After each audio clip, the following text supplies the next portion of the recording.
Yo no veo cómo esta reforma al Poder Judicial ni esta elección mejore la impartición de justicia si no fue diseñada para eso. Además, creo que es un retroceso en la percepción que tendremos los mexicanos de la pulcritud y limpieza de los procesos electorales.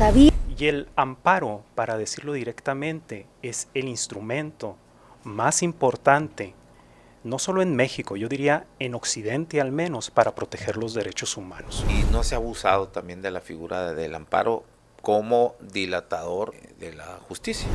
¿Quiénes tienen acceso a la justicia? Y quienes tienen sobre todo acceso a dilatar la justicia. En México, siendo la cuna del amparo, tenemos tan poco identificado el amparo con la protección de los derechos, que cuando se vinieron todos estos tratados, pues la exigencia de qué tiene que hacer México para mejorar la situación de los derechos humanos fue trasladar este otro modelo de protección de los derechos que es muy diferente, que es el del ombudsman o ombudsperson escandinavo, ¿no? Y que los derechos humanos, por definición, es que son iguales para todos. La pregunta es, ¿el derecho humano de acceso a la justicia es igual? No es igual, porque solo quien la puede pagar puede tener acceso a la justicia. Quien no la puede pagar no puede tener el acceso a la justicia y más aún, es vulnerable frente a quien sí la puede pagar. ¿Podría darse eso facilitando el lenguaje jurídico para que un ciudadano de a pie pueda llevar un amparo y sostenerlo en el tiempo? Creo que tenemos que tener cuidado de tampoco sustraernos del lenguaje técnico, porque sí tiene una razón de ser.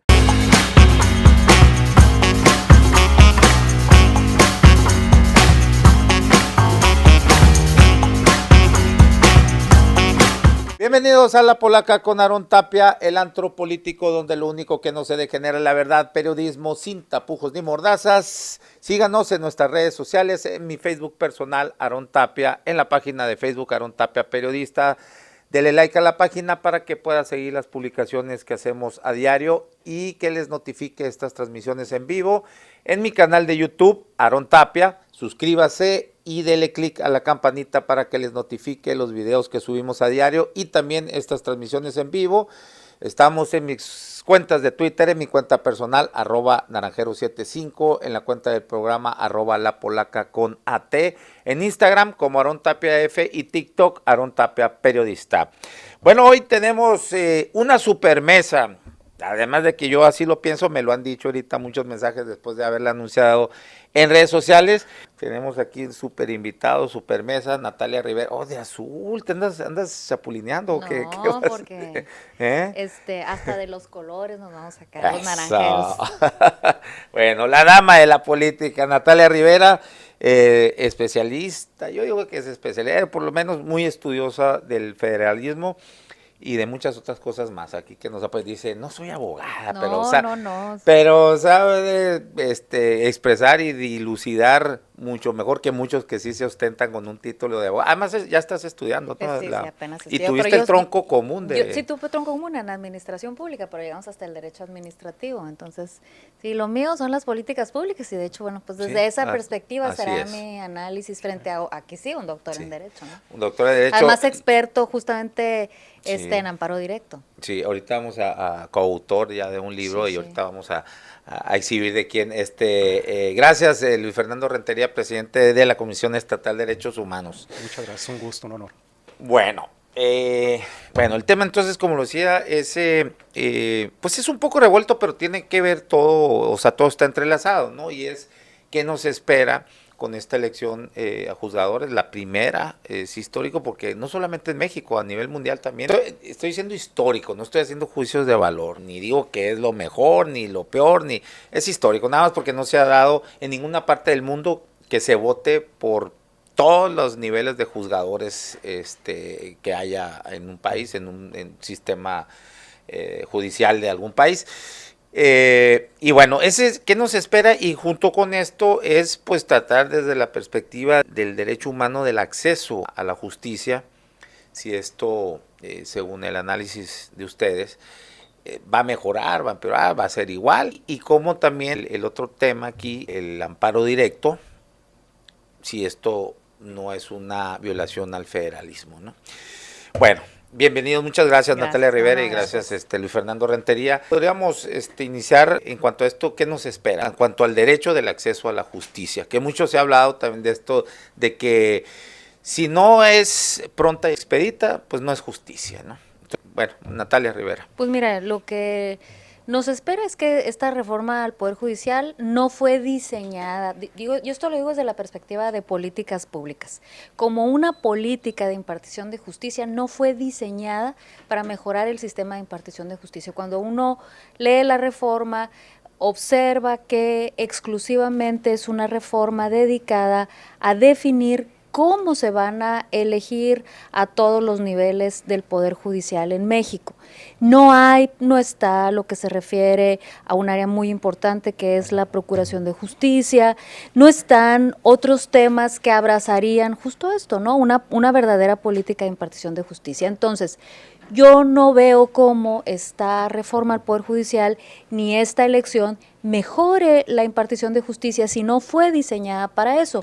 Incluso hay preocupaciones como que se puede aumentar la carga porque van a desaparecer las dos salas y todo se va a decidir en el pleno, porque además esta renovación masiva de impartidores de justicia, pues evidentemente llegarán a conocer de inicio muchos de los asuntos y de los casos que jueces que van saliendo ya conocían, y eso es una pérdida de tiempo muy grande, sobre todo para quienes están esperando la justicia pronta y expedita. Entonces, las cosas funcionan para lo que son diseñadas, y esta reforma y esta elección no fue diseñada para mejorar la impartición de justicia en México, para mejorar, digamos, la política pública denominada impartición de justicia.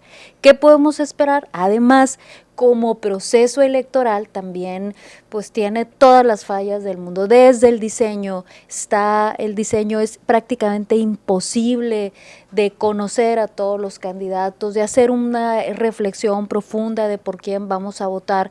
No se espera, acabo de ver una encuesta en el Universal, más del 50% de la población no sabe que hay una elección del Poder Judicial, y del 50% que lo sabe, solo el 20% está muy seguro de asistir. Creo que también en materia de participación ciudadana tampoco será una experiencia exitosa, que digamos era lo más importante que ponía sobre la mesa esta reforma, ¿no? Es decir, formar ciudadanía plena, visibilizar al Poder Judicial frente a todos los ciudadanos. Yo creo que era lo más valioso que ponía sobre la mesa. Tampoco por aquí percibo, digamos, o espero que sea una experiencia exitosa, y además creo que es un retroceso en la percepción que tendremos los mexicanos de la pulcritud y limpieza de los procesos electorales. Habíamos ganado mucho terreno en esa materia y ahora, bueno, pues es crónica de una elección simulada. Eso, digo, nadie lo puede negar, todos lo sabemos, lo sabe cualquiera que es crónica de una elección simulada. Lo lamento, creo que teníamos una buena oportunidad y me parece que pues las cosas funcionan para lo que son diseñadas y funcionará para lo que fue diseñado, que es para tomar control político de un poder fundamental en el país. Luis Fernando Rentería.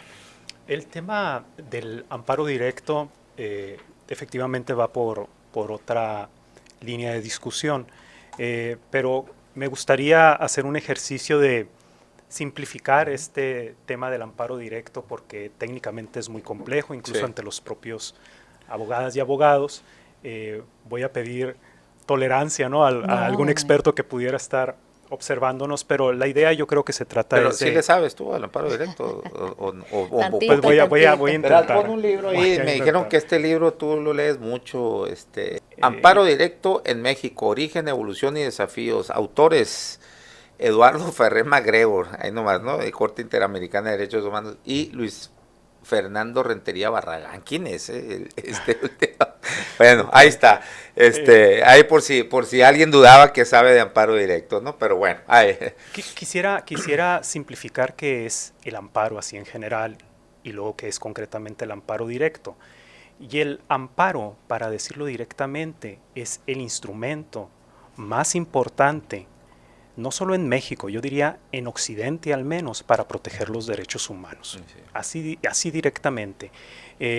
Haciendo una analogía, así como existe el contrato de hipoteca en el Código Civil, y cuando una de las partes que celebra un contrato de hipoteca no lo cumple, tiene la vía del juicio hipotecario para reclamarlo, para hacerlo exigible ante un tribunal. El amparo es exactamente lo mismo con los derechos humanos. Tenemos derechos humanos establecidos en la Constitución, y cuando uno de esos derechos humanos es violentado, el instrumento procesal que tenemos para hacerlos válidos es el amparo.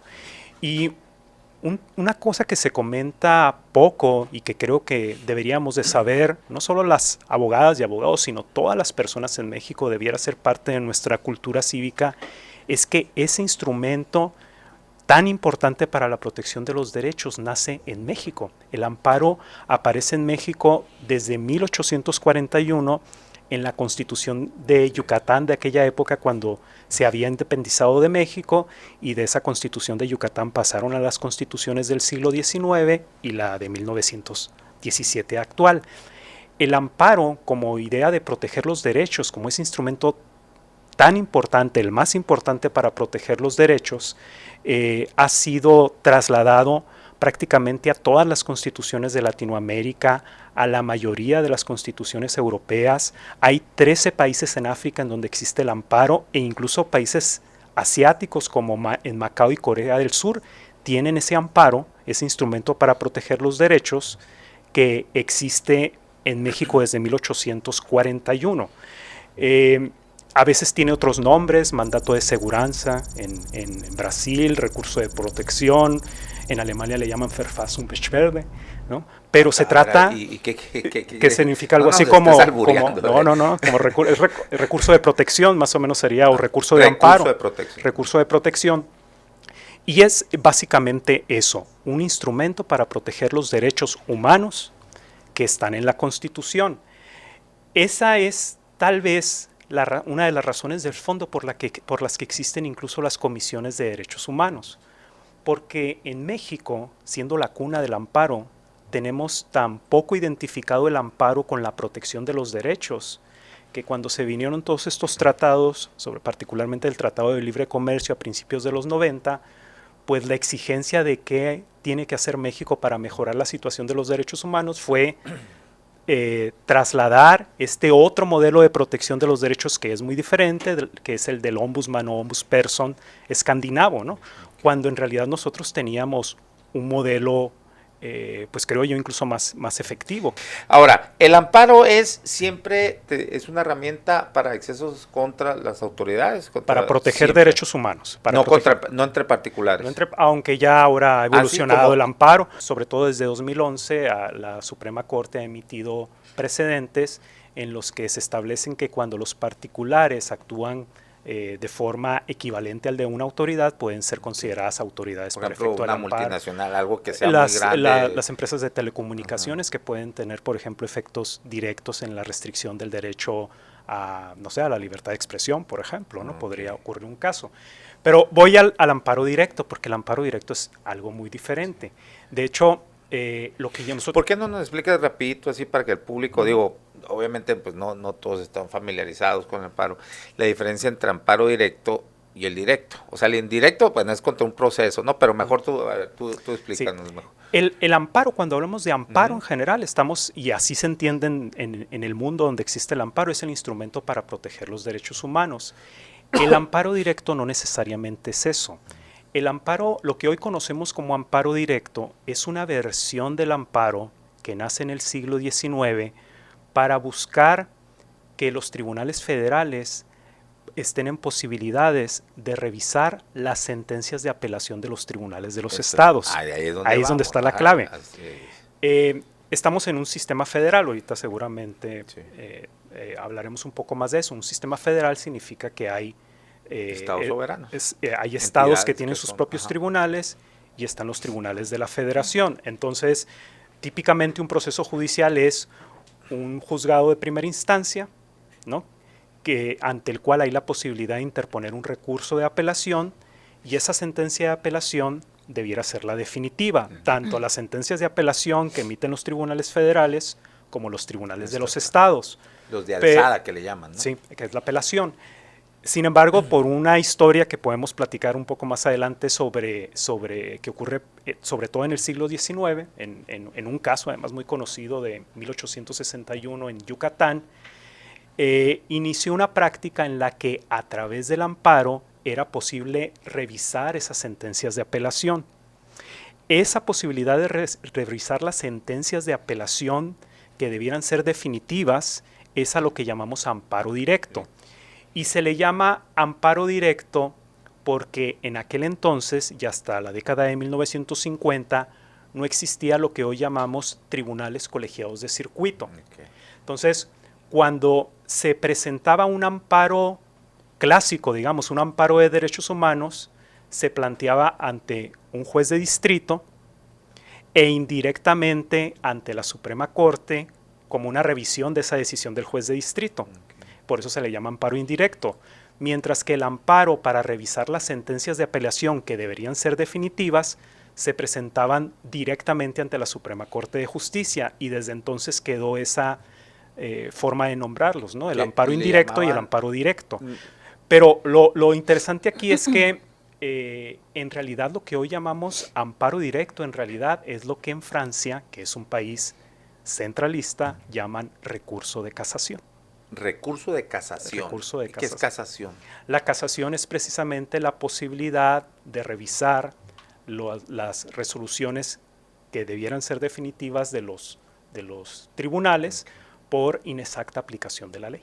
Okay. Es un tema de legalidad, no un tema de derechos humanos. Bueno. ¿Quién es el padre o los padres del amparo? Acá pues aquí nace en México. Aquí en México se atribuye a don Manuel Crescencio Rejón, que fue constitucionalista que redactó la Constitución de Yucatán de 1841.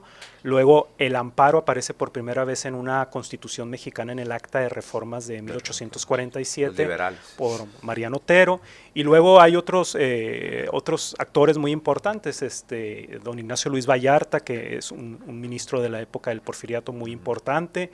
Y bueno, también en esta historia hay que hablar de Emilio Rabasa, Ignacio Burgoa, Héctor Fixamudio, una serie de personas ahí que... Pero el padre es Manuel Crescencio.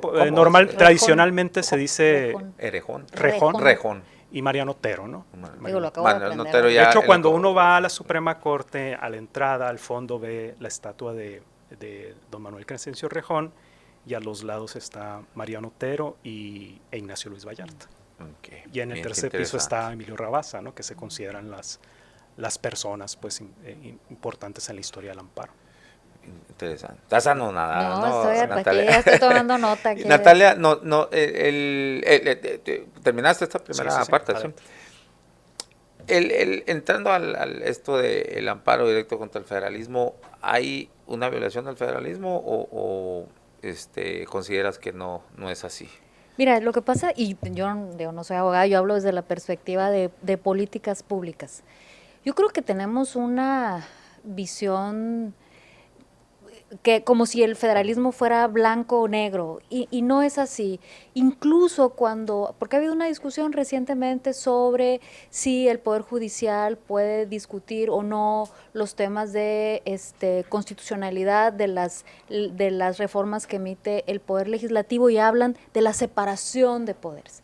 Y cuando se piensa en los poderes, cuando uno lee a los teóricos que hablan sobre por qué la división de poderes, no es la separación de poderes, es el equilibrio de poderes. No es que los poderes deban estar separados y entonces ser soberanos sobre su propio poder y nadie se mete a mi poder porque es mío. No, es un equilibrio de poderes de tal suerte que el ciudadano, que finalmente es para quien está pensado este equilibrio, no pueda ser sujeto de abuso de ningún poder porque hay equilibrio entre los tres poderes. Recordemos que el poder tiene una naturaleza, ¿no? Había, claro. Sí, el poder tiene una naturaleza que es la de autopreservarse y crecer, y esto de cualquier partido y en cualquier país es la naturaleza del poder. Por lo tanto, y en esta reflexión, quienes conocen muy bien la naturaleza humana, se han ido diseñando esta forma de configurar el Estado. Incluso por eso existen los órganos constitucionalmente autónomos, como por ejemplo, de los pocos que quedan, la Comisión Nacional y las comisiones estatales de derechos humanos. Luego, entonces, no es división de poderes, es equilibrio de poderes. Y el federalismo no implica que los estados son pequeños reinos. No, lo que hace el federalismo es dejar las reglas claras de la interacción entre los tres poderes. No significa que si yo soy estado no te puedes meter conmigo para nada y yo me gasto el dinero como quiero, y si quiero respetar la ley general de contabilidad gubernamental la respeto, y si no, no.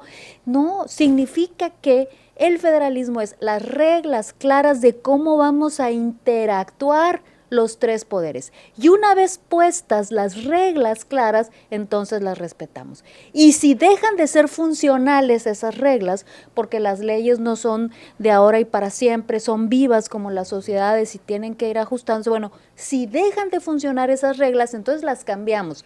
Eso sucede en el poder ejecutivo, sucede en el poder legislativo, por eso hay una jerarquía de leyes, por eso las leyes generales están por encima de las leyes estatales.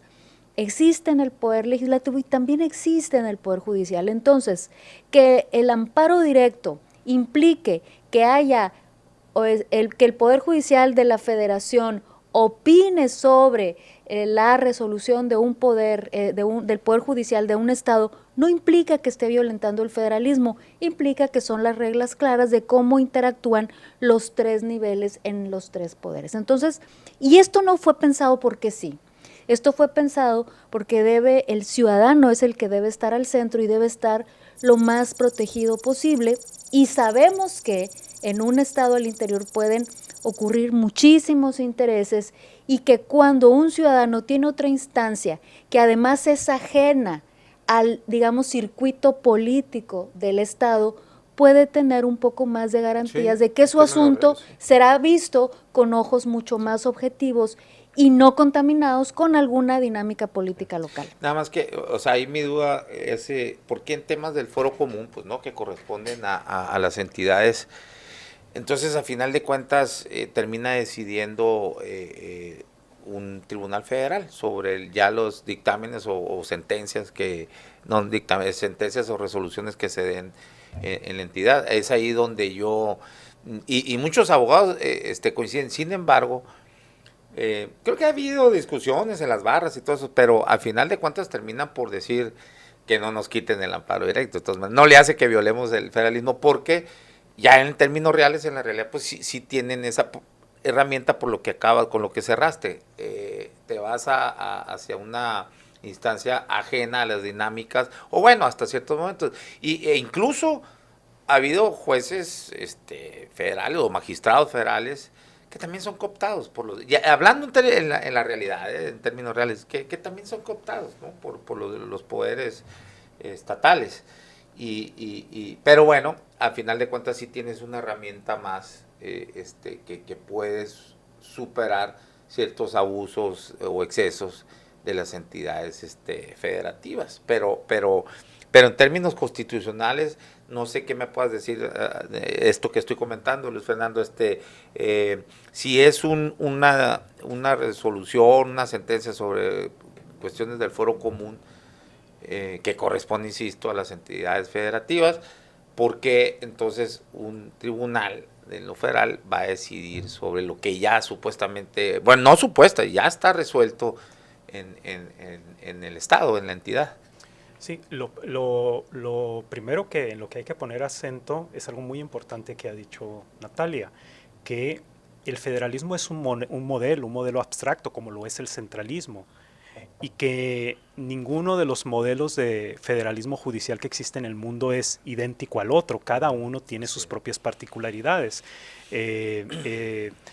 No sé, por ejemplo, el caso de España, que no es ni federal ni central, es un modelo autonómico. En la práctica es más descentralizado que el federalismo mexicano y sus asegúnes, ¿no? Luego, el tema del federalismo judicial, es decir, cómo se imparte justicia en México, cómo se distribuyen las competencias, es una discusión de hace más de 150 años. Es, en mi opinión, la discusión más importante sobre el sistema de impartición de justicia. No se entiende el sistema de impartición de justicia sin el amparo directo. Si hay algo que hay que entender a fondo para entender el sistema de impartición de justicia en México y mejorarlo, es el amparo directo. El amparo directo es la línea histórica que recorre nuestro sistema de impartición de justicia. Fue la discusión más importante del constituyente de 1917. El propio Venustiano Carranza se refirió directamente al amparo directo. Con eso nos damos una idea de la dimensión de la importancia de este tema. Y como bien dice Natalia, el problema no es que la federación, en cualquiera de sus ámbitos, pueda revisar decisiones que en principio debieran ser exclusivas de los estados. Ese no es el problema. El sistema de revisiones, de frenos y contrapesos de cada sistema particular puede justificarlo. Pero creo que el punto importante del amparo directo es que en realidad cualquier sentencia de apelación, todas, sin excepción, son susceptibles de revisarse a través del amparo directo. No hay una sola decisión de los tribunales de los estados que no pueda revisarse, ¿no? En amparo directo. Ese es el tema. El problema no es que se pueda revisar lo que, por ejemplo, tiene un tema de conflicto de derechos humanos, que eso lo hacen en todos los tribunales del mundo. En todos los tribunales del mundo, ¿no? Si hay un tema de derechos humanos que analizar, pues para eso está el amparo. El tema es que el amparo directo no necesariamente, y la gran mayoría de las veces, no implica un tema de derechos humanos, es una casación, y sin embargo sí permite revisar absolutamente cualquier sentencia de apelación mientras estemos en el término para interponer amparo. Y eso yo creo que sí es un tema que nos tiene que permitir hacer la pregunta seria de si en México en realidad tenemos un sistema de justicia federal. Así es. Bueno, interesante. La otra pregunta, y sobre todo es algo que también se ha señalado mucho, si no se ha abusado también de la figura del amparo como dilatador de la justicia, precisamente. Mira, yo iría un poquito más allá. No soy abogada, pero Ya dijiste. lo que yo observo es pero que, desde la perspectiva de políticas públicas, digamos, observando la política de Estado denominada impartición de justicia, lo que observo es que no es que si se haya abusado del amparo o no. Lo que observo es que la justicia es un artículo de lujo. Y de lo que sí se ha abusado es de la capacidad económica que tengan algunos actores para sostener en el tiempo un litigio.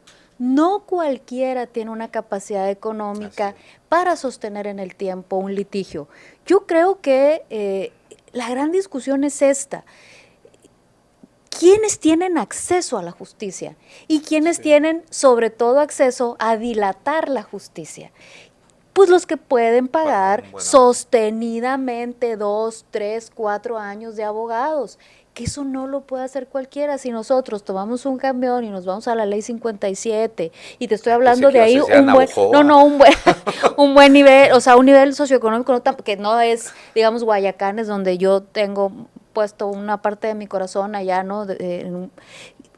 Ahí ni impensable. Pero, no saben ni siquiera que pero digamos, en otros deciles socioeconómicos no se pueden sostener en el tiempo. ¿Quiénes pueden sostener en el tiempo juicios? Cuando hablamos de dilación, de si el amparo funciona o no, como un elemento de dilación de la impartición de justicia, la pregunta es ¿quiénes pueden sostener años de pagar abogado? Creo que esa es la gran pregunta. Y yo me hago esa pregunta. Sincera abogada. Por eso, pero ahí es donde se abusa esta figura. Pero ahí me la hago, sobre todo porque desde la perspectiva de políticas públicas, sabiendo que la política pública, impartición de la justicia, es un derecho humano que debe ser para todos y que los derechos humanos, por definición, es que son iguales para todos. La pregunta es, ¿el derecho humano de acceso a la justicia es igual? No es igual, porque solo quien la puede pagar puede tener acceso a la justicia. Quien no la puede pagar no puede tener el acceso a la justicia y más aún, es vulnerable frente a quien sí la puede pagar. Básicamente esa es la gran pregunta que yo me hago, más allá el amparo a mí me parece una joya y me parece que es algo que debiéramos defender todos los mexicanos.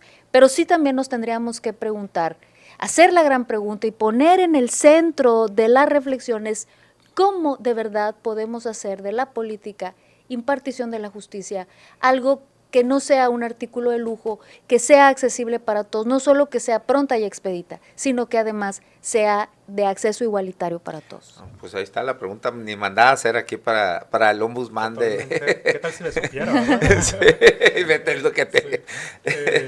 Sí, totalmente de acuerdo, no le movería ni una coma. Tal vez tiene que ver con el origen del amparo directo, porque el tema en realidad no es tanto el amparo.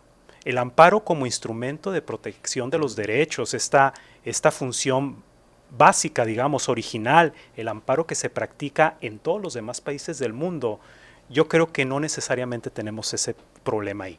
El tema es, lo que permite sostener los procesos en el tiempo es sobre todo el amparo directo, porque fíjense lo que voy a tratar de explicar aquí. Un proceso judicial típico aquí en México tiene la posibilidad de la primera instancia, que contra esa primera instancia procede un recurso de apelación y contra esa sentencia de apelación es contra la que es posible interponer el amparo directo. El amparo directo, cuando el que lo interpone vence a la otra parte, lo que va a hacer es dejar insubsistente esa sentencia de apelación que se dictó para que se dicte una nueva en la que se tome en consideración lo que considera el Tribunal de Amparo que no se hizo. Y esa segunda sentencia de apelación, contra esa segunda sentencia de apelación se puede volver a interponer amparo directo, en la cual va a dejar insubsistente esa segunda sentencia de apelación, se va a dictar una tercera, y contra esa tercera sentencia es lo que llaman el famoso amparo ping-pong, ¿no?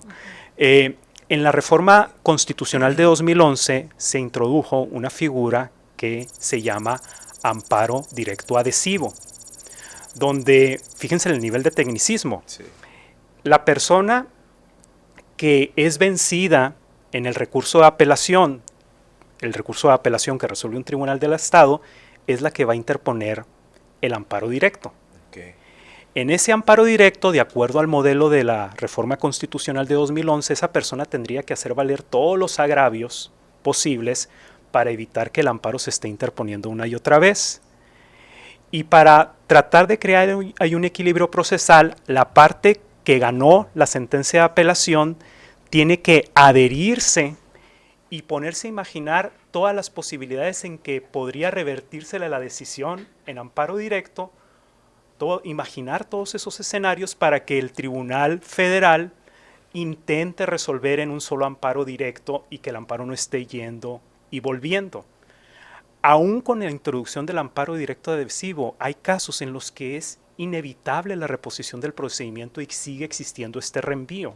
Entonces, ese es el escenario, pues, en el que efectivamente, como dice Natalia, pues este acceso a la justicia depende de quién tenga esos recursos, no solo para mantener ese amparo en el tiempo, sino el tipo de abogado que va a sostener ese litigio altamente técnico, el litigio más técnico posible, que es el del amparo y sobre todo el amparo directo, en la dilatación pues que sea posible, y sobre todo que estos abogados desde que inicia el litigio en primera instancia saben perfectamente muchas veces cuál va a ser la decisión de fondo, y la proyección a veces es cómo vamos a hacer, qué estamos esperando de la decisión del Tribunal de Amparo Directo, ya sea para dilatar o ya sea para que emita esa decisión final.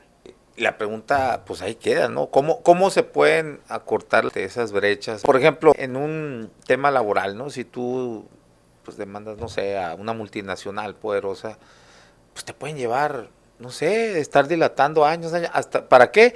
Para que pues caigas en un ofrecimiento ya por desesperación, échatelo, pues, si te dan menos de la mitad o de lo que te corresponde, pues, ¿no? Por ejemplo. ¿Y cuál podría ser el camino entonces? ¿No lo trae la reforma judicial entonces? No lo trae, no, la reforma quedó en cómo no, es una reforma electoral, ¿no? Es una reforma electoral. No, yo creo que no lo trae, no. No es algo en lo que, la verdad es que no es algo en lo que el país haya puesto la mirada, porque finalmente ha sido tan ajeno el Poder Judicial Sí. a los ciudadanos, y los ciudadanos no observan la impartición de justicia como algo que sea un derecho suyo, y cada vez, y tú vas, bueno, cuando tú vas a una colonia, porque vamos, eso lo he hecho muchas veces, he llevado incluso equipos de abogados para dar Hasta le orientación tienen miedo jurídica. los abogados, ¿no? O sea, de La verdad es repente, que lo que llegan, acabo de ir al Ejido del Triunfo y hay personas que tienen décadas y no han regularizado su propiedad. Tienen todavía los certificados parcelarios de Carlos Salinas de Gortari. Sobre ese certificado parcelario se hizo informalmente una subdivisión, tienen un contrato de compraventa, pagaron el predio hace 20 años y no lo han podido regularizar. Y ni siquiera imaginan cómo regularizar por qué es tan complejo y además se requiere pagarle honorarios a un notario y además se requiere pagar ese el es otra, los traslado de notarios. dominio. Entonces, imagínense para los y las ciudadanas que están en esta situación lo ajeno y lo lejano que es el proceso denominado impartición de justicia. Dicho esto, creo que por eso no ha sido una discusión prioritaria en el país, porque ha habido otras discusiones que tienen que ver con políticas sociales, que son mucho más cercanas al ciudadano. Pero al final nos está alcanzando la marginación, dejar ciudadanos atrás, dejar personas atrás, al final nos alcanza. Y la marginación no solamente es falta de acceso a infraestructura básica o falta de acceso a servicios de salud o de seguridad social o de educación, también marginación es falta de acceso a los derechos humanos, falta de acceso a la justicia. Y toda esa marginación lo que nos pone y nos echa luz es que tenemos un ejército infinito para el crimen organizado. Lo que vive el país no es más que la consecuencia de todas estas décadas de marginación. Así es, así es. Luis Fernando, sobre lo que acaba de comentar Natalia. Sí, efectivamente, todo es así. Y voy a aprovechar aquí para hacer el comercial, es parte, creo yo, de lo que hemos tratado de hacer en la Comisión de Derechos Humanos. Lo que hace una Comisión de Derechos Humanos, en el fondo, no es diferente a lo que tendría que hacer un tribunal de amparo. El amparo debiera ser, y es de hecho en muchos lugares del mundo, el recurso más sencillo, el con menos tecnicismos, el más cercano a las personas para resolverle sus problemas. Creo que esa es además la razón de ser de las comisiones de derechos humanos.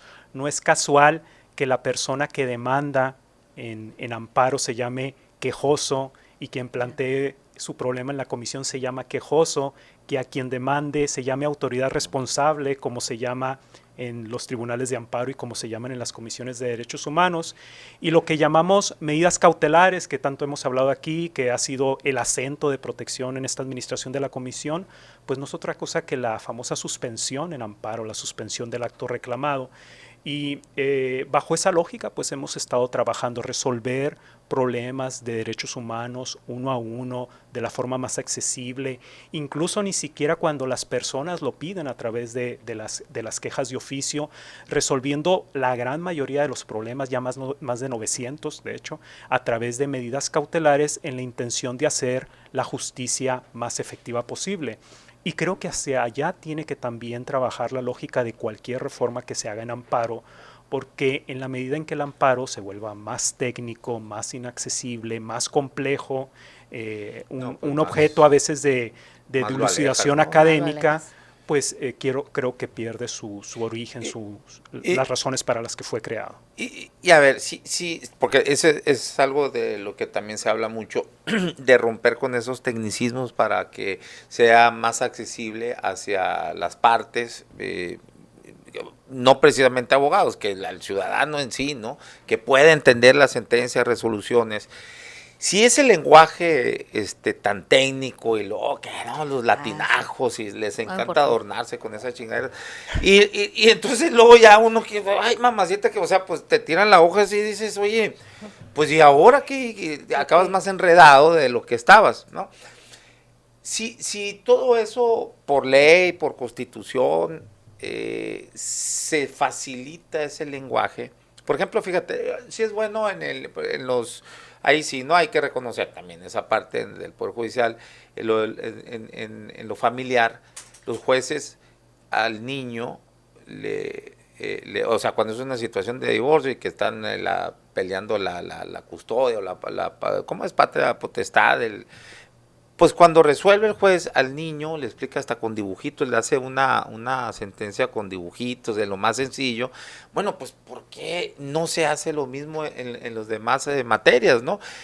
Y si eso se hiciera, podría entonces el ciudadano de a pie él mismo llevar su amparo sin... Yo sé que hay...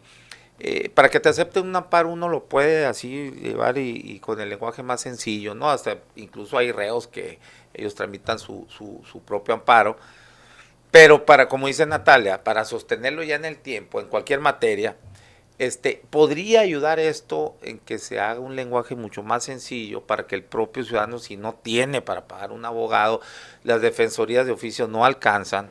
Sé que las defensorías de oficio federales son muy buenas, tienen muy buen recurso humano, pero están escasos de recurso material, porque a lo mejor pues no hay suficiente presupuesto, o que, bueno, las del Estado no tanto, pero a final de cuentas la pregunta es, ¿podría darse eso facilitando el lenguaje ahí jurídico para que un ciudadano de a pie pueda llevar un amparo y sostenerlo en el tiempo sin tener que estar pagándole a un abogado? Podría ser, y luego eso podría también acortar las brechas del acceso a la justicia. ¿O se necesita mucho más? De hecho yo tengo la convicción de que acceso a la justicia y lenguaje y rigor técnico no tienen por qué estar en conflicto. Los lenguajes técnicos, no solo del derecho, sino de cualquier especialización, la médica, de las ingenierías, son necesarias. No por esto de los latinazos, yo creo también que no es necesario hablar en latín para ser técnico en el derecho, pero sí hay conceptos que son importantes y que tienen su razón de ser para poder resolver problemas jurídicos. Ahora, eso no significa que le tengamos que exigir a las personas ese conocimiento. Creo que tenemos que buscar la forma de resolver de la forma correcta, de la forma más efectiva los problemas, lo cual necesariamente requiere un lenguaje técnico, pero sin que eso sea un obstáculo de acceso a la justicia. Y eso hay temas en el amparo que están resueltos desde siempre. Por ejemplo, para interponer un amparo, lo que en realidad lo único que tiene que hacer una persona es decir, mi amparo. No hay que explicar, o sea, hay un deber sobre todo cuando se trata de amparo, derechos humanos, del amparo porque se está violentando algún derecho, basta con que la persona, en este caso hablabas de una persona privada de la libertad, que por ejemplo que quiere solicitar amparo por cualquier circunstancia, incluso contra la sentencia penal que lo condena, con la sentencia de apelación, basta con que en el momento en que lo notifican la sentencia diga me amparo, o solicito el amparo o la protección de la justicia federal. No necesita decir más. Los tribunales de amparo tienen la obligación de analizar de oficio como si se hubiera presentado el mejor escrito de agravios. ¿Cuál es el problema? Pues hasta qué punto esa obligación se sigue, ¿no? Idealmente todos deberíamos de tener el mejor representante, el mejor abogado posible. El tema es que creo que tenemos que tener cuidado pues de tampoco sustraernos del lenguaje técnico, porque sí tiene una razón de ser. Antes de iniciar el programa hablábamos un poco ahí del derecho romano. Bueno, el derecho romano tuvo un tiempo de esplendor y de muchas experiencias que hasta el día de hoy siguen resolviendo los problemas, pero también llegó un momento en el que el derecho romano dejó de ser impráctico, dejó de resolver problemas, y mucho tuvo que ver con el desuso del lenguaje técnico jurídico, ¿no? Okay. Ahora, podría ser, bueno, esto del lenguaje técnico, algo como lo que creo que tú fuiste, ¿no? Sí. Lo que hiciste en el Congreso bueno, el lenguaje técnico con lo que se dice entre abogados, entre los jueces y pero magistrados, y luego que le den, que Exacto. estén obligados a dar una versión ciudadana, así, lo más, podría ser también, ¿no? Claro. Podría ser. Lo hicimos eso, ¿no? con los informes En el de Congreso cuenta tú lo pública, hiciste, ¿no? sí, Sí. la Comisión de Fiscalización, lo solicitamos al ISAF, y el ISAF ahora emite su informe en lenguaje muy técnico, escueto, ¿no? nada más el otro, ¿no? Sí, claro, ¿no? Y no pone todo. Es muy escueto, Sí. pero sí hay una versión en lenguaje ciudadano para que quien entiende el lenguaje técnico pues lo pueda leer completo con todos los tecnicismos, y quien no lo quiera leer rápidamente lo puede hacer en lenguaje ciudadano. Yo creo que sí, tendríamos que avanzar. Me parece a mí que siendo nosotros como país, un país eminentemente presidencial, nuestro sistema, nuestro circuito político electoral está construido alrededor de los poderes ejecutivos, ¿no? Del presidente de la República, de los gobernadores, de los alcaldes. Hay una gran relevancia que se le da a la administración pública, incluso hablando de los presupuestos. Y aquí la administración pública tiene una racionalidad y una lógica y nunca se ha planteado presupuestos robustos dirigidos hacia una política pública denominada acceso a la justicia. Yo digo, y voy en la lógica de lo que tú planteabas de poder poner cerca del ciudadano, accesible al ciudadano, el apoyo jurídico para que puedan tener acceso a la justicia. Yo creo que las comisiones, tanto la Comisión Nacional como las comisiones estatales de derechos humanos, no solamente ofrecen el acceso a la justicia, sino que además visibilizaron el tema de los derechos humanos, los hicieron visibles en un momento muy importante. Los niños hablan de los derechos de los niños, las mujeres empezamos a hablar de los derechos de las mujeres. Creo que no solamente la aportación operativa, sino la aportación narrativa que hizo las comisiones estatales y la Comisión Nacional de Derechos Humanos fue muy relevante. Y ahora es impensable el país sin la Comisión Nacional. Fueron los órganos constitucionalmente autónomos que no se volteó a ver para... Pero sí hay, todavía. No, pero no, digo, se desaparecieron todos o casi todos, pero no, ¿por qué? ¿Cuál era la explicación que te daban? Decían, el Instituto de Transparencia nadie lo defiende, por eso lo estamos desapareciendo, pero desaparece la Comisión Nacional o desaparece la Comisión Estatal de Derechos Humanos, hubiera habido mucha más defensa por parte de los ciudadanos porque la sienten más suya, porque el relato, la narrativa de los derechos humanos ya está sí, muy internalizada. Creo que ahora hay que hacer, fácil acceso también. Ahora hay que hacer lo mismo con la impartición de justicia. A lo mejor la gran oportunidad que nos da la elección del domingo y estar discutiendo sobre los impartidores de justicia, la gran oportunidad que nos da es hablar de la impartición de justicia en México, de lo inaccesible que es y de cómo hacerla cercana y que sea un derecho que en la vida real pueda ser de todos los ciudadanos. ¿Vas a ir a votar? Yo sé que es muy polémico y tal, pero quiero vivir la experiencia, quiero ver cómo es la experiencia. Yo creo que falla, ¿no? Haber soltado así, ¿cómo se llama? La oposición, le flojearon y por eso está también, por una oposición tan chatarra que hay, porque pues si soltaron acordeones, pues la oposición debió haber soltado sus acordeones, en ninguna parte la abstención ha podido lograr absolutamente nada, pero bueno, ese ya me salió un poco del tema, pero me parece que por eso de tratar de no legitimar, o sea, a ver, yo creo que González Morín estuviera, muy decepcionado de sus, o Eberto Castillo en la izquierda, sino ellos, a pesar de que cuando el PRI era hegemónico y hacía lo que hacía, nunca dejaron de salir a votar. Mira, entonces, yo no siento que ir a votar vaya a legitimar una elección que he declarado públicamente y lo sostengo. Es una simulación que rompe con décadas de esfuerzos por hacer elecciones limpias y creíbles. Esta no es una elección limpia y creíble, es una simulación. Sin embargo, quiero vivir la experiencia porque si la voy a criticar operativamente, quiero poder decir, yo fui, estuve y así fue. Sí, pero también hay que hacer una observación y no es, como ayer me dijo el ruso, que vas a decir, entonces vas a salir con que el PRI robó más. No, simplemente hay que exhibir un sistema que atraviesa todos los partidos, Nuevo León, Jalisco, que es de MC, Aguascalientes, Durango, todos están operando igualito como operan en todos los estados, los de Morena, en el federal, todos están operando para llevar también a sus huestes al Poder Judicial, todos. Y eso es lo que te habla, lo que yo he dicho aquí, es simplemente que mientras seamos un país con un sistema presidencialista, que es el que tiene el dominio de los recursos, de los presupuestos que ellos repartan a los demás poderes, pues va a seguir sucediendo lo mismo, ¿no? Entonces, bueno, ya nos metimos en otro tema aquí. Bueno, para conclusiones, Luis Fernando. Pues quisiera recuperar esta afirmación que me parece muy importante de Natalia respecto a que las comisiones de derechos humanos pues visibilizaron la discusión de los derechos, sobre todo al inicio de la década de 1990, cuando uno le pregunta a las personas en general, no a abogadas y abogados, sino a las personas en general, cuál es la institución que defiende los derechos, pues inmediatamente identifican a las comisiones de derechos humanos.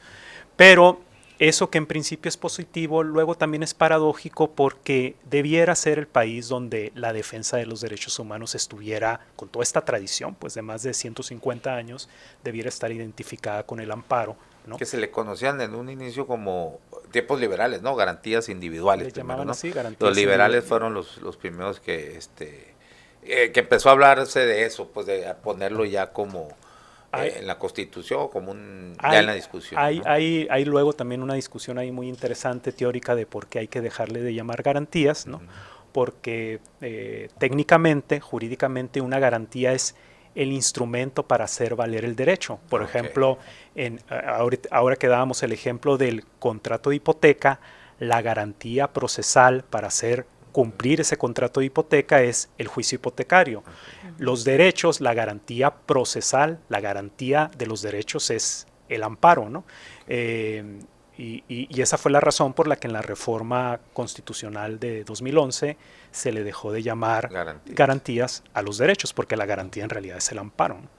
Okay. O sea, la garantía del derecho. Pues, exacto. ¿no? Sí. O sea, nos estábamos brincando un escaloncito. Así es. Natalia. No, pues para empezar, excelente mesa, la verdad, fue muy interesante compartir aquí. Porque estuve yo. No, porque estuvo. No, pues un doctor en Derecho aquí, además experto en amparo. No, la verdad es que yo lo que quiero retomar básicamente es la importancia de que como país abramos la discusión a cómo hacemos la justicia accesible, que no sea un artículo de lujo solo para quien pueda pagar un abogado, pueda pagar un despacho de abogados. Cuando uno va a la cárcel, la verdad lo que ves es a un montón de personas que están ahí y que están prácticamente, digamos, dependiendo de si la familia pudo juntar un dinerito y pagarle al abogado, si el abogado de defensoría de oficio ya sabemos que tienen así de expedientes y que hacen lo mejor posible, pero no necesariamente lo suficiente. Entonces creo que sí tendríamos como país que abrir esta discusión y empezar a buscar el cómo hacemos de la justicia, porque además la impartición de justicia es la razón de ser del Estado. Las políticas sociales y educativas y de salud fueron secundarias, surgieron después. El pacto social es básicamente para traer paz social y la paz social es a partir de la justicia. Sin justicia no hay paz social. Entonces, siendo la razón de ser del Estado, creo que debiera tener prioridad en la discusión, en los presupuestos, en la asignación de recursos humanos, financieros, narrativos en el país. Ojalá que esto que estamos viviendo sirva para que pongamos al Poder Judicial también en el centro de la discusión. Sí. Fíjate, esto que dices de sin justicia no hay paz social, ¿no? Totalmente, concuerdo contigo plenamente, pero ya ha sido el poder más alejado, ¿no? O sea, más hermético. No quiero caer en la onda de más alejado del pueblo y luego, porque luego qué es pueblo y qué sí, ¿no?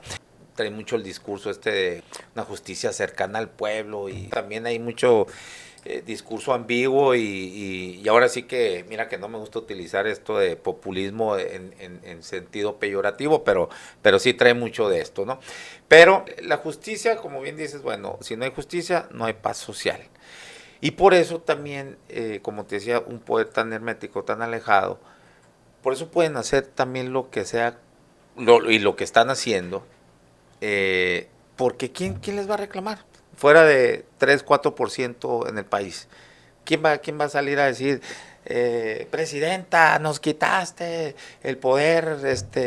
¿Quién les va a decir si nunca lo han sentido, nunca han tenido acceso la gran mayoría del pueblo, ¿no? De nuestra sociedad. Entonces, es ahí también donde yo responsabilizo mucho también la parte de la oposición, donde pues bueno, pues ¿dónde está la oposición en ese sentido? Hablando en términos generales, no creas que te estoy echando aquí ya me estaba de manera muy amplia, pero bueno. Luis Fernando, antes no podía dejar pasar porque pues estaba el tema también me parece hasta escabroso. Lo que pasó, digo así nada más puedo decir, ya tú saliste en medios, explicaste Pero nada más así para que luego, porque aquí ya me han mandado mensajes también de que te preguntes sobre el tema de los personas en situación de calle y otros que no estaban en situación de calle, pero pues que estaban en la calle nomás. que estaban en la calle nomás y por algún motivo de confundirlos, pues por lo que sea, los subieron a un camión. Es lo que han acusado, 9 personas van, ¿no? 9 denuncias o ya aumentó. 11 denuncias ya de que los subieron de manera forzada a un camión y se los llevaron a, pues ni siquiera a Navojoa, a 20 kilómetros, ¿no? De Navojoa, ahí los bajaron. ¿Qué sucede con esto? ¿Qué pasa? Los 11 han acusado que fue la policía municipal o hay contradicciones entre los denunciantes. Lo que he comunicado hasta este momento es que conocimos de este caso en la comisión a través de redes sociales y medios de comunicación e iniciamos la investigación de oficio. Por oficio. Hemos comentado mucho aquí que las quejas de oficio es una de las políticas más importantes de la comisión. Ya llevamos más de 500 quejas de oficio, ¿no? en esta administración y emitimos la medida cautelar. La medida cautelar, y siempre he hecho mucho énfasis en esto porque es importante distinguirla de la recomendación. La medida cautelar no es la recomendación. La recomendación es la resolución final que se puede emitir en un caso donde ya tenemos certeza de que ocurrió las violaciones de derechos humanos. La medida cautelar es una resolución que se emite preliminarmente con los datos que tenemos hasta ese momento para actuar en eso que es urgente, en eso que no puede esperar a los meses que puede implicar la recomendación, recuperando el tema un poco como la diferencia entre la suspensión y el amparo, ¿no? El amparo que es realmente la sentencia, pues, de amparo. ¿Y la medida cautelar cuál fue? Y la medida cautelar en este caso tuvo 2 efectos que consideramos que era urgente atender. Primero, identificar estas personas, ¿no? Porque además en un primer momento lo que teníamos era la queja de oficio y un día después se presentaron 3 personas. Pero pues estas mismas personas planteaban que no eran las únicas 3 personas, entonces la medida cautelar tenía como efecto identificar a todas estas personas que podrían estar en esta situación. Y el segundo efecto de la medida cautelar es que a las personas que fueran identificadas en este supuesto, trasladarlas en lo inmediato y de forma segura a Hermosillo. ¿Por qué tomamos esas 2 medidas? Porque imagínense que 4, 5, 6 meses después, cuando ya estuviéramos en condiciones de emitir la recomendación, hasta entonces dijéramos identifique y trasládalos. Hubiera sido un acto irreparable. ¿Quién era el responsable de trasladarlos de vuelta? La medida cautelar va en principio dirigido como autoridad responsable a la presidencia municipal de Hermosillo y como autoridades colaboradoras a la presidencia municipal de Navojoa y también a la Secretaría del Bienestar, quien también tiene competencia pues para auxiliar a atender esta problemática. Ok, el presidente municipal, Toño Estezarán, pues en una conferencia de prensa ahí como le preguntaron sobre este tema y pues evidentemente molesto, dijo, que habló, dijo, nomás se quedó en campaña, ¿no? Que esto era parte de una campaña y ahí no dijo ni negra ni nada, nomás. Y lo otro que dice que no sabía el por qué se estaba dando a conocer esta información, si apenas era una investigación en curso. Evidentemente se refería a ti, tu aparición en medios. ¿Qué nos puedes decir sobre esto? Bueno, si uno revisa las redes sociales de la comisión, todos los días, sin excepción, se publican el resumen de 4 medidas cautelares. Ya llevamos más de 900 medidas cautelares.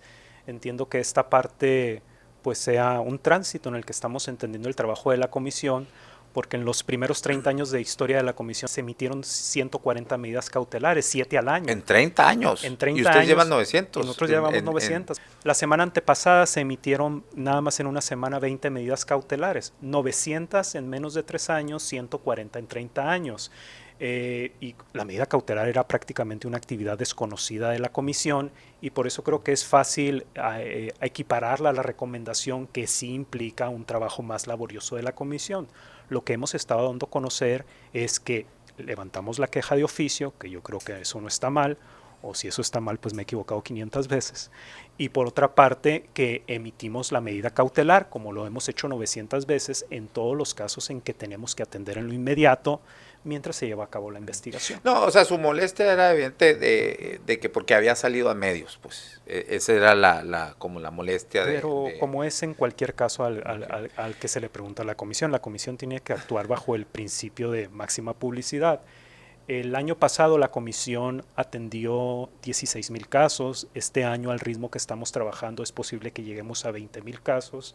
Creo que es imposible que podamos divulgar los 20,000 casos, pero en los casos en que me pregunten, y tú eres testigo, caso al que me convocan, yo atiendo y respondo, ¿no? Ayer alguien de Morena me decía, oye, es que ya le van a dictar una recomendación al Toño, y me comentaba que ayer Fanny en la sesión, Fanny Duarte, regidora de Morena, lo había dicho en sesión de Cabildo, ¿así fue así? De Cabildo, perdón. Sí, al final ella, que preside la Comisión de Derechos Humanos, hace uso de la voz en asuntos generales y sí, efectivamente, ya hace un posicionamiento sobre este respecto. Así, diciendo que venía una recomendación y eso... Sí, hizo varios señalamientos, claro, digo, aquí un saludo muy cariñoso a mi compañera Fanny, digo, tenía ya que abordar el tema, es presidenta de la Comisión de Derechos Humanos. Y si es así, si bien ya está decidido, yo espero que no se haya referido a la Comisión Estatal de Derechos Humanos. Si es así, me deslindo completamente. No le compete a ella decidir si la comisión va a emitir esta resolución. O sea, ustedes apenas no han decidido. Nosotros estamos haciendo una investigación seria, y esa investigación, así como puede concluir en la recomendación, si así se acredita a través de los medios de prueba que tiene que desahogar la comisión, también se puede descartar la violación de derechos humanos. En esta etapa no lo podemos saber, estamos investigando. La emisión de la medida cautelar no implica de ninguna manera que se han acreditado violaciones de derechos humanos. La medida cautelar lo que trata de hacer es atender temas que en lo urgente deben ser atendidos, pero de ninguna manera hemos declarado una violación de derechos humanos, que además no podríamos hacer porque estamos en plena fase de investigación. Y yo lo único que he informado es que estamos investigando el caso y que instamos a las autoridades competentes a identificar estas personas y trasladarlas de regreso de forma segura a Hermosillo. Si en dado caso, ya para finalizar, cuando en estos casos resultan responsables, ¿cuáles son las consecuencias para los responsables? Cada recomendación es diferente, cada recomendación tiene que atender pues restitución de derechos, garantías de no repetición, cada asunto es diferente. ¿Puede llegar a destituciones, por ejemplo? Depende de quién haya dado la orden. A la comisión no le corresponde eso, puede instar a que se hagan las investigaciones correspondientes que pueden concluir en esas consecuencias, pero a la comisión no le corresponde destituir a servidores públicos. Bueno, pues ahí está. Muchísimas gracias. Gracias a ambos, Natalia Rivera y Luis Fernando Rentería. Excelente mesa. Que luego ya me dejan la vara muy alta con los No, pues, doctor en Derecho. No, muchas gracias. Gracias. Y gracias a todos ustedes por la conexión. Nos vemos y nos escuchamos mañana a la 1:00 p.m. acá en La Polaca con Aarón Tapia. Gracias.